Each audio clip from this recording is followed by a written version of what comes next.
conceit around the entrepreneur is they can't be risk averse. They have to be willing to confront risk and failure to some extent. And the executive has to manage against failure, so to speak. How do you remain nimble? How does a company like Twitter remain nimble and agile? So many competitors, other people trying to engage in the space. How do you bring that inception of remaining nimble, remaining, challenge your own incumbency? How do you bring that into a corporate institution? I think that energy is always emergent in the company, and I think the best way to do that is show it off. Point it out, celebrate it, and then spread it to the rest of the company. One of my favorite authors is William Gibson, and he has this amazing quote, which is, "The future is already here, it's just not evenly distributed." And you can apply that to companies too. The future is already in the company, it's just not evenly distributed. So what is our job? What's our job as leaders is to make sure that we distribute evenly the future, and that we test it against our theories, and we build consensus around it. I think there's a natural desire for agility, and it's often blocked because either it's not listened to, or it's not celebrated, it's not shown off, it's not spread around. And I think it also goes in phases. There will be some phases of a company or organization that just can't handle it, and some phases where you can, and it's okay. And you shouldn't feel bad about it. It's just a phase of the company, but should always strive for, I think, looking inwardly and also looking for reconsiderations of ourselves. I think the quality I admire the most is curiosity, just asking that question, why? A very simple question to ask, but really hard one to answer. And the people who are comfortable and confident enough in themselves to say, I don't know. Because if they can get to an I don't know, instead of pointing to an authority of, well, this is what they said, this is what the industry wants, this is how they made it, and we can't go any further. If they can get to an I don't know, then there's at least the desire to do the work to figure out why they don't know. And then everything just unfolds. So asking that question, why, and having people who ask the question why all the time and are comfortable with, I don't know, that's who we invest in. Those are the folks that really change the dynamic of the company and the organization, and they're not that rare. And when you point it out once, everyone says, that's what I want to be, that's okay, I love it, and I want to keep doing more and more of that stuff. And the quote that kind of captures the way that I've always thought about building that picture that I want to see in the world is by Steve McQueen. This is him in San Francisco. He only had one really good quote that's worth remembering or mentioning. But is, when I believe in something, I fight like hell for it. So when I believe in something, I fight like hell for it. And that has been my life. I've had a picture of what I wanted to see in the world.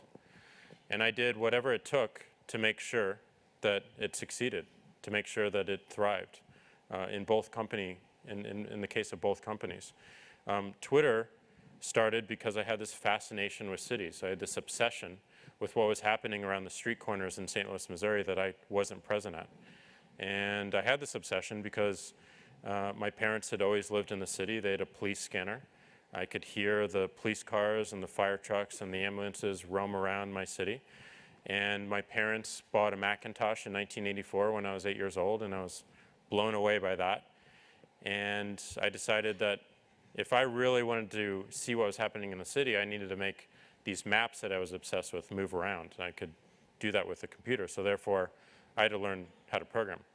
I never wanted to be a programmer. I never wanted to be an engineer. I just had to do it to see this idea work out. Global platforms like Twitter, have such reach and such touch, and you're the leader of it. Do you feel that the institution and the platform has a responsibility that's beyond any one person using the system? And how do you engineer that so that you're responsible? Yeah, that's a great question. I mean, Twitter's and Square, and any organization that ultimately succeeds is bigger than any one person. And I want to build something that is timeless. I want to build something that lives generation after generation, certainly after I pass away. And I think that's first having the intention that you want to build that structure, and then how do you build it into the DNA? It's really empowering people around the organization to own the decisions, and it's not just the people in the organization, it's also people outside the organization. So I think Twitter is really unique in the sense that a lot of the innovation and the invention actually came from the people using the service. So the @name, the hashtag, the retweet, the tweet storm, all of these things were actually invented by people using the service, not inside the company. And I think, you know, the company has been really customer focused. I think it's really seen a pattern. It's seen what people want to do, and it's understood, and it's pushed itself to understand why it wants to do it. And then we've made those behaviors easier, and it just flourishes. So as long as we're really looking at what people want to do with the service, and how they're being creative and how they're being inventive, and we're meeting that and we're making it easier for them, we're doing the right thing. And I think Twitter is interesting in that it is a tool for expression as well, and it's really stood for freedom of expression. One of the things I'm proudest of the company is just not the tool that we've built, but also what we've stood for, specifically from a policy and legal standpoint. The team has really stood for the voice of the people using it in every market, and really fought hard to maintain freedom of expression, freedom of speech across the platform. I think it's, you know, always been known for freedom of expression, for speaking truth to power, and for empowering dialogue. And we really honor that, and we have a very creative and aggressive legal and policy team that upholds those rights, and isn't afraid to do the right thing. My question is, how did you build Twitter's early community, and what was its tipping point that eventually made it so ubiquitous? And I guess lastly, how did you get celebrities on it, like the first celebrities? Well, we had a bunch of people from CAA that used to come to us and tell us that we should pay celebrities to use it. And that just felt wrong to us, so we said no. But there was no silver bullet that built a community. We used it, and then we invited our friends, and they used it. And then they invited their friends, and they used it. And this kept boiling and boiling up to a point where in 2007 there was a conference in Austin called South by Southwest. And all these influential bloggers and all these people who were presenting at that conference were using Twitter. And they said in their sessions, the only way you'll find out what sessions I'm attending and also what bars I'm going to later in the evening is to follow me on this thing called Twitter. And that was also the first South by Southwest that the press was at. So the New York Times was there and the Wall Street Journal was there. And that was a big moment where, you know, the journalists started getting on. And then the journalists started talking about it, and that led into 2008 when the presidential election happened, and then campaigns got on it. And then after that, all these celebrities started seeing, well, you know, all these, the election happened on this thing, and maybe I can use it to spread my message directly to people as well. So we saw that, and then we saw brands, and it's just been this blossoming. So we didn't do anything specific to address any of those audiences. We just kept using the technology and keeping it up, and by showing them what to do. We talk a lot in the Valley, we talk a lot in technology about one word, and that word is disruption. And this is disruption. Disruption is moving things around, moving things, scattering it around, has no purpose, it has no vision, has no values, no leadership. This is not what I want to do in the world. This is not what I want to see more of in the world. I want something with purpose. I want something with direction. I want something with thoughtfulness. So instead of constantly talking about disruption, I believe that we should talk and focus more on things like revolution. Revolution actually has shared purpose. Revolution has an idea. It has values. It has leadership. It has direction. It has something that people can see. It has an end state that actually has a positive impact. But most importantly, it's a cohesive end-to-end experience that people can really get behind and join. And sometimes revolution changes everything, and it's loud and it's violent. Sometimes revolution is silent, and it moves just as much. It can move the entire world in just one image, one action. So revolution can also take on the power of, the individual. There's someone I look to all the time, lived a very complicated life, did a lot of great things, but also did a lot of poor things.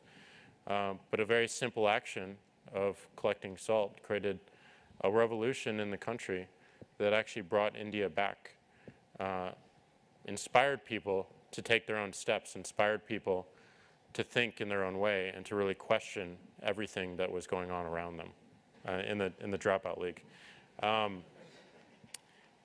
I dropped out of NYU. I went to San Francisco, and we started a web-based dispatch firm. The company was a complete and utter failure. But the one thing that I did realize during my time there was I had all these verticals. I could actually see the city in a very, very interesting way. But I was missing one key element, and those were the people. Where were the people? What were they doing? And where were they? What are they thinking? And that's where the idea for Twitter came from. 2001, I tried to build a system with my RIM 850, which was a little snub-nosed pager, email pager. I spent a weekend, I wrote a simple program so I could email it. It would send an email out to all my friends that I listed out. And I went out to Golden Gate Park. I said, I'm at the bison paddock in Golden Gate Park, typed in an email, went out to the service, and I quickly learned two things. First, no one cared. No one cared that I was at the bison paddock. And then second, no one else had a BlackBerry. So it was the completely wrong time and the wrong technology for this. I put the idea on the shelf.